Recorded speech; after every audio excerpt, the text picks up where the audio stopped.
Hi, this is Ray Harwood at Bigfoot Magazine, recording for the magazine data. And go ahead with the introduction and all your stuff. Okay. My name is Heidi Worley. I am located in Fairbanks, Alaska, and I am part of a research network here in the state called the Boreal Bigfoot Research Group. We also organize an expo every couple of years called the Boreal Bigfoot Expo.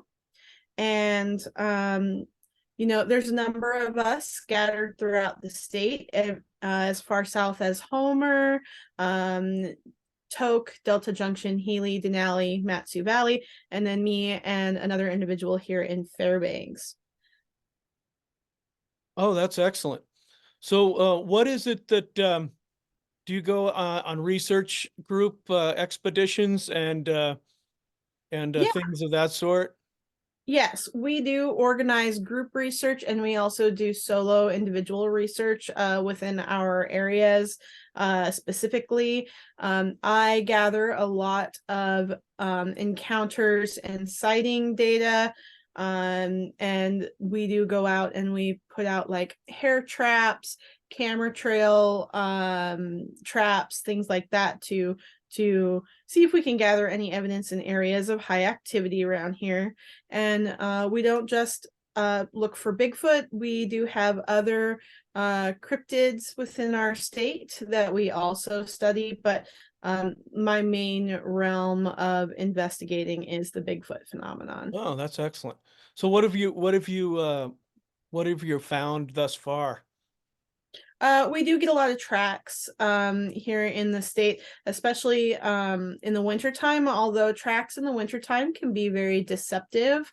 We do have some bear that wake up earlier in the year, and bear tracks can look like an almost primate looking shape, especially in the snow as it degrades and deteriorates. But we have a lot of um, we have a couple of areas here in Alaska that have very high activity, and some of our researchers within our group have collected fingerprints Oh, on buildings.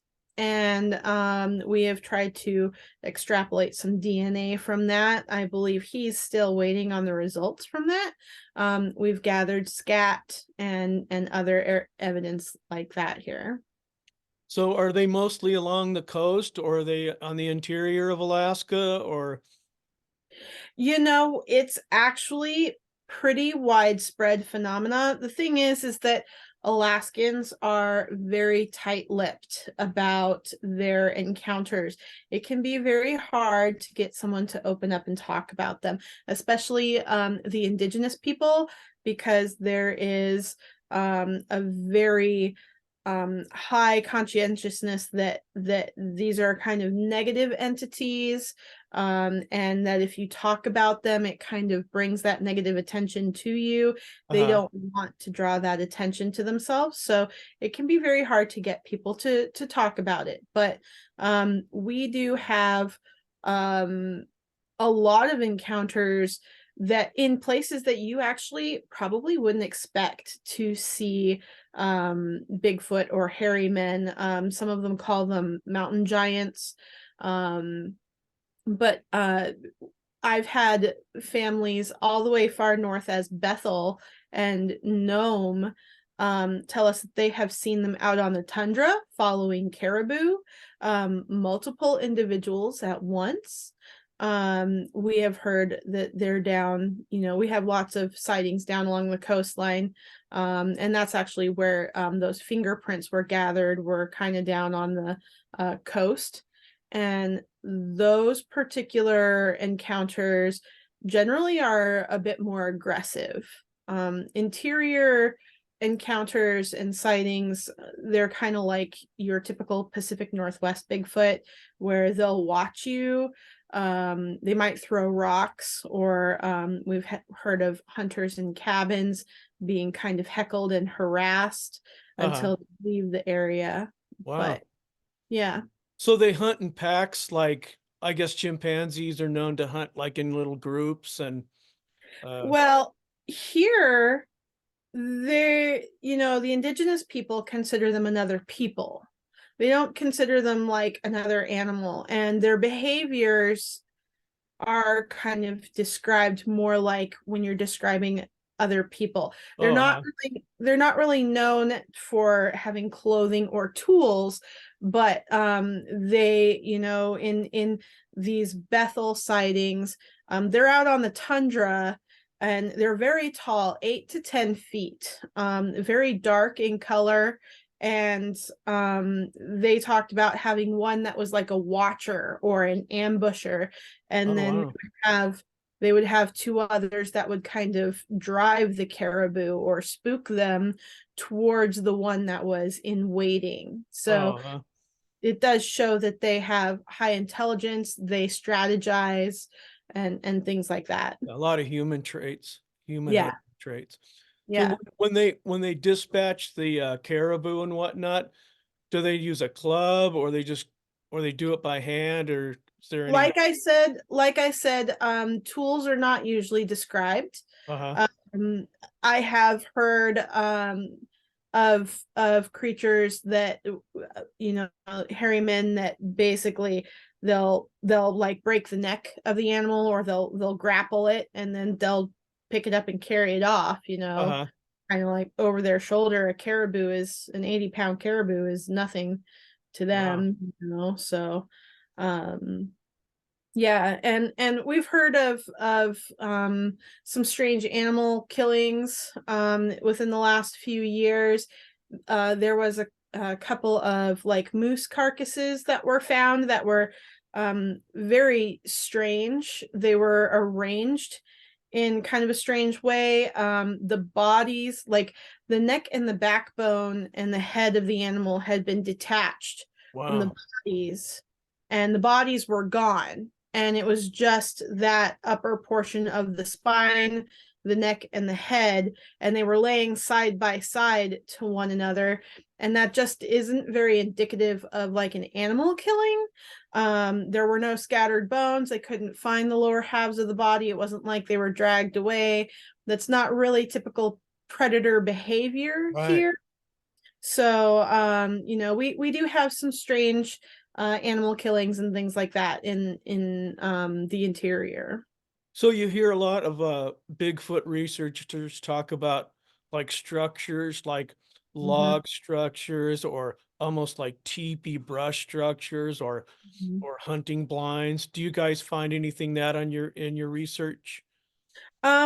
Yes, we do find structures, very interesting structures that seem intentional. We actually have one of our researchers is writing a book on this topic, both within Alaska and other parts of the US. But in Alaska, things can be kind of tricky here because of the way our boreal forest works. Boreal forest has a lot of trees that don't have deep roots because of permafrost layers. And our forests can degrade and collapse on each other. And sometimes, as they're doing that, they will make natural structures that almost look intentional. Oh, So wow. we have to keep that in mind when we're doing our research. We really have to look and see if there's weavings, if there seems to be intent of direction or markers, things of that nature.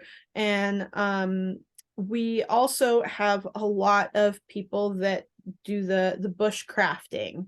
We have people that are off gridders. They come to Alaska because they want to do that off grid lifestyle and Oh, uh-huh. dream. So you will occasionally also come across bushcrafting structures that were human made. And of course, I most of see. the time those are very obviously human made, but sometimes they're just doing survival structures for practice, and they do a lot of that TP style structure. I see. So, I think that mhm, happens here a little bit too. mhm. I'm in North Idaho. It's kind of, I think there's wilderness survivalists and whatnot. Yeah, even our university here in Fairbanks teaches wilderness survival classes, and Oh, they go wow. to local kind of outdoor parks, hiking trail areas, and they'll take their students out there to practice this type of bushcrafting and survival type shelter. So, what about you hear about like the Olympic project has found on the Olympic Peninsula there, the nesting in the in the berry bushes and things. Is there Mhm. anything like that found up in the Alaska? I have not heard of any nesting sites found. I'm not saying that it's not possible, but I have my own theories about Bigfoot here in Alaska, as being somewhat migratory simply because of the harsh winter climates Hmm. and how desolate some areas of Alaska can be. Hmm. And, here in certain types of the year, food sources become very scarce. And so I have theories that, Bigfoot either do um a type of hibernation, like an intermittent hibernation to get them Uh-huh. through certain times of the year, or they possibly migrate long distances following either food sources like caribou herds or to more temperate climates where it's just easier to get through a winter. Oh, that makes a lot of sense. So, Mhm. is there any I don't I haven't been to Alaska myself. My son has lived there several times, but um I haven't heard, are there caves there or mine shafts and things like that? Yes, we do have caves in certain areas of the state, and we do have a lot of mine shafts. Some of them are abandoned, some of them are active. Mine shafts that are active operations are usually very closely guarded by whoever is working those mine shafts. So I would have a hard time seeing Bigfoot trying to utilize those. However, there are old like copper mines around McGrath area and things like that that are very well known. And there have been a lot of Bigfoot activity and sightings in those areas. And I absolutely feel like Bigfoot would utilize caverns and mine systems as a means of shelter. So, so for hibernation and whatnot. So now I know that I've heard of like black bears, Mm-hmm. um, not so much grizzly bears, but black bears like hibernating in people's crawl space beneath their house. Not Yeah. so much in a basement, but like if it's an elevated house where they have house on stilts type of thing, they might go up into the back underneath the house. So I wonder if Sasquatch might have some behavioral traits like that. They might. I absolutely wouldn't rule it out. I have heard, we've had some historical accounts of people actually taking in a Sasquatch juvenile once. It wasn't in the winter time, it was actually in the summertime, but it was lethargic seeming and it seemed like it was sickly. And the woman that had come across it found it alone. There were no adult or parent of any kind with it. And so she allowed it to come into her cabin, and she had like left the door open so it could just leave when it wanted, but apparently it chose to kind of stick around for a while. So That's um really interesting. yeah, oh yeah, this was um I think this happened around the turn of the century. Mhm. 1890s, somewhere in that time frame. And this actually apparently occurred um over a number of years. Like it supposedly stayed with this woman. She was an older woman, and she tried to like get it to wear clothes and tried to teach it to speak, and it had apparently a difficult time forming words, but it could speak one or two simple things, and it refused to wear clothing. And apparently it stayed with her basically for the rest of her life. And when she passed away, um according to the other townspeople, it kind of just meandered away into the woods and disappeared and wasn't seen again. That's interesting. Yeah. So, as far as the you hear the now about the killer Bigfoot, and I don't know if that's just to get internet clicks on the YouTube channels or what, but the term killer Bigfoot keeps coming up. I think I'm not sure if it's small town monsters or some No. random YouTubes, but what's the story on that? Uh, I The Alaska killer Bigfoot, I should Yeah, say. I know that that is not a small town monsters production. I actually, I've had some run-ins with the people that have been on that Alaska Killer Bigfoot show, and I have some issues with that show. I feel a lot of it is kind of dramatized and scripted. Um, So they're there sensationalizing to get clicks and whatnot. I'm not going to say that outright, but I have my suspicions of that. Mhm.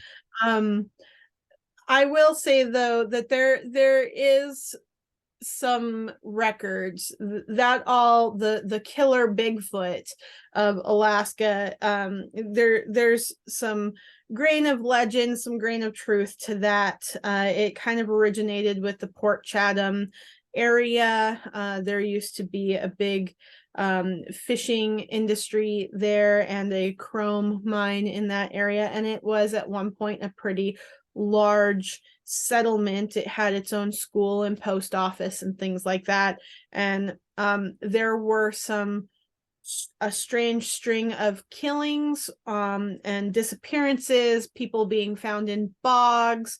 And then there was also some stories of some mining workers that had mining equipment basically thrown at them.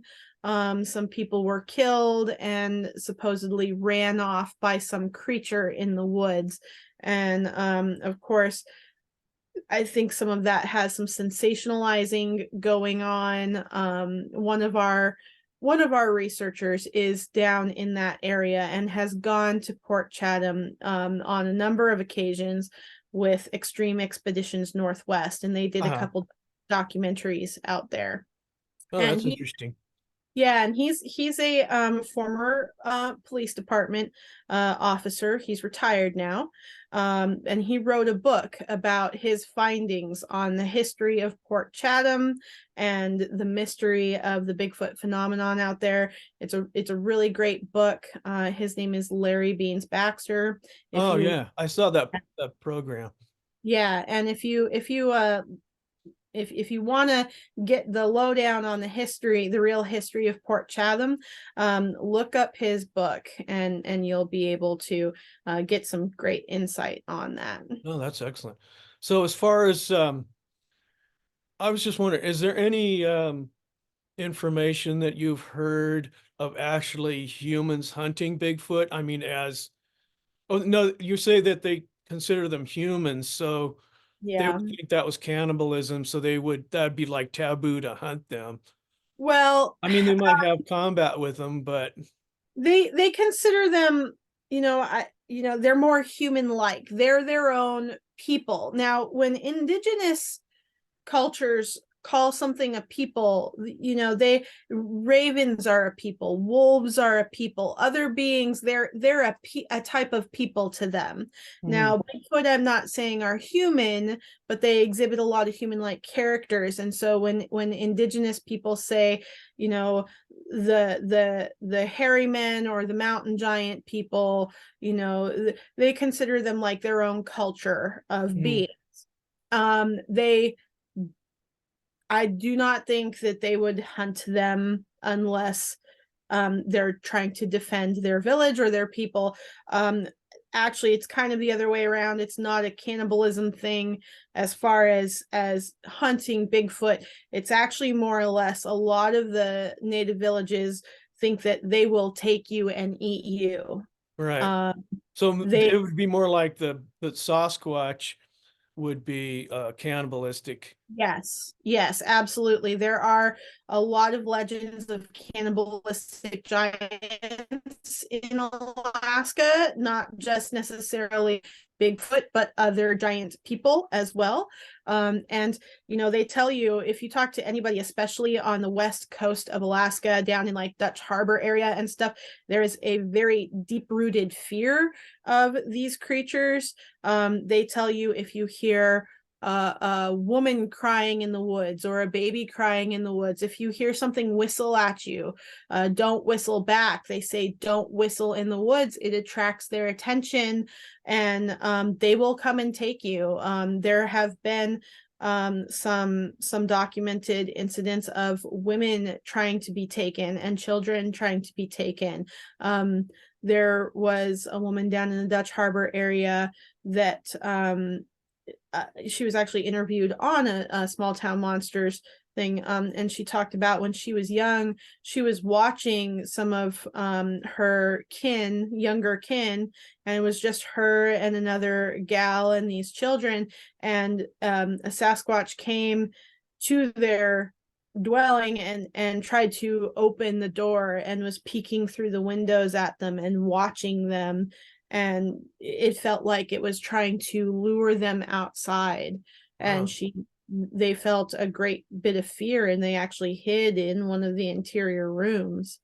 So So you know David Pilates and his missing 411, and yes. the speculation or research leading to possible.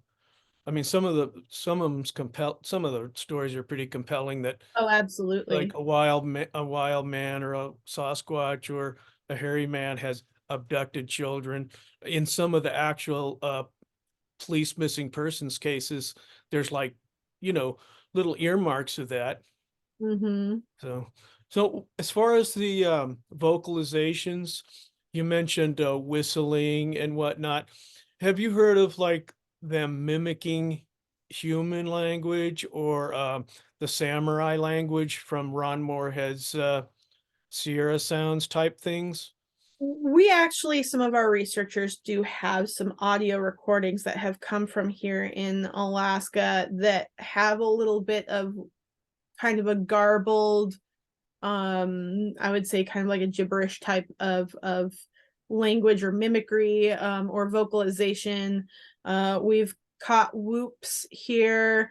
There's an area that's quite active that some of our researchers go to called Area A, where whenever they bring women out there, they tend to hear the sound of like a baby crying in the woods, which they have caught on audio, and it is very eerie.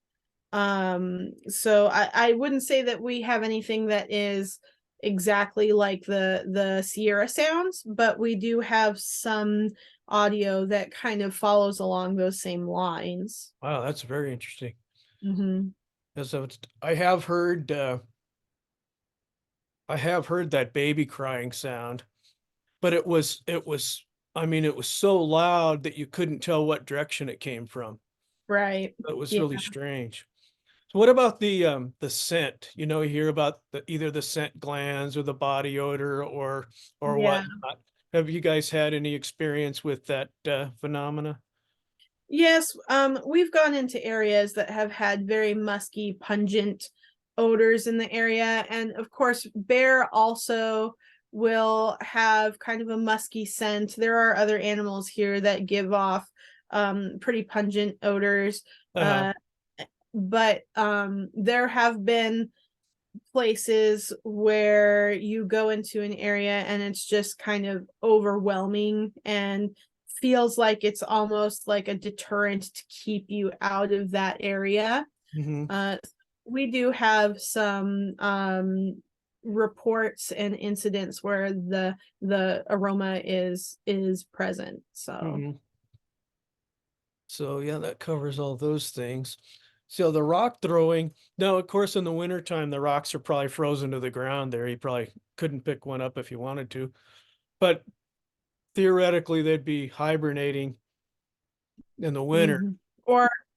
or have migrated elsewhere, Okay. yes. Is there any indication that they're going out like polar bears, like swimming out to ice floats or any of that sort of thing?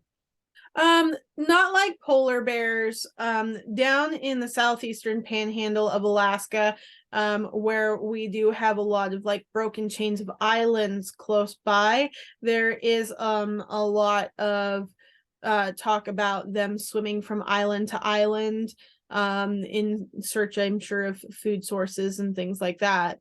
Mhm. But here in the interior, we do have a lot of lakes. And so I'm sure, moose feed from vegetation at the bottom of the lakes that have higher nutrition than like tundra scrub. Um, Uh, and, and we also have various fish runs, salmon runs, things like that. And so I absolutely think that Bigfoot would utilize those food sources. So they may get in the water for that. mhm. Um, we've also heard of them stealing fish from fish wheels and things like that, like along the Yukon River, the Copper River Valley, stealing fish from fisheries and things like that. So, Raiding fish mhm. nets and things Yeah. like that. Yeah, I've heard that around in Washington State as well, like in Vancouver Island area and stuff. That's Yep. pretty interesting. So the is trying to think the descriptions, the anatomical descriptions. Um, I heard a one lecture about a fellow who was writing a book about Alaska, and he broke it down into four different like subcategories. Like in the Yes. lower 48, they have subcategories, and one would be like the small type, the skunk ape, and then Hmm. the large ape would be like Patterson Gimlin's. I'm not Yeah. ape, but like ape type man type thing, whatever you want to We call it. do we do seem to have some subcategories. Down along the south central coast of Alaska, like where Port Chatham is, a lot of times they're described as almost blondish in color or a light red. And they're kind of on the shorter side and more aggressive. I've noticed that a lot of the um, descriptions of them here in the northern regions of Alaska and the western regions of Alaska, like around Bethel and Nome and things like that, they tend to be tall, very, very tall, 10, 12 feet sometimes, and almost black, a very dark brown or black color. And they don't seem to be as aggressive in those areas as far as the encounters are concerned. I have had a few where they've talked about historical encounters of like a couple of hunters that were harassed for several days by a specific individual. But for the most part, they tend to keep their distance and watch you. They're not aggressive like the southern, south central ones are. And then, like on the Eastern Panhandle, I think they kind of fit more the description of the Pacific Northwest Bigfoot, the typical like reddish brown, tall, kind of peaceful, Mhm. benign for the most part. So, So, in your opinion, or in like in your philosophies, do you think that they migrated across the Bering Land Bridge when, like, say, Clovis man migrations were going on like 12,000 years ago? Or do you think there was I some indigenous type subspecies or yes, I don't devote myself to any particular theory on it, but I am open minded to many. I do tend to lean a lot more towards this being a flesh and blood creature that's just highly intelligent and very well camouflaged and suited to its environment. I do feel like they were probably some of the megafauna that was moving across the land bridge at the time and came into North America that way and settled and stayed and thrived. And so I feel like they are just like any other animal here that has gotten here now for the most part. hmm. So they would have got to Alaska first and then moved down the coast into the Northwest and then down into, you know, the Northern California coastal area. Yeah. So that's what I think too. I think that they're like in Alaska, maybe it's like a thriving population, like migratory or whatever. And Mm. then into the forests, the rainforests and stuff down through Washington, I think that that's their main area. And I think it's a remnant population of like maybe Gigantopithecus blackie or some like a species close to that, maybe not, maybe something that's not known. And A then relic hominid. I believe that they yeah, could and be a then relic this is like hominid. a remnant population or something. Yes, I agree with that. I do tend to agree with that, and there's a lot of forest that is unexplored here in Alaska as well as into Canada, and one of our researchers that is part of our group is actually in Canada and collects a lot of encounters and things like that over there.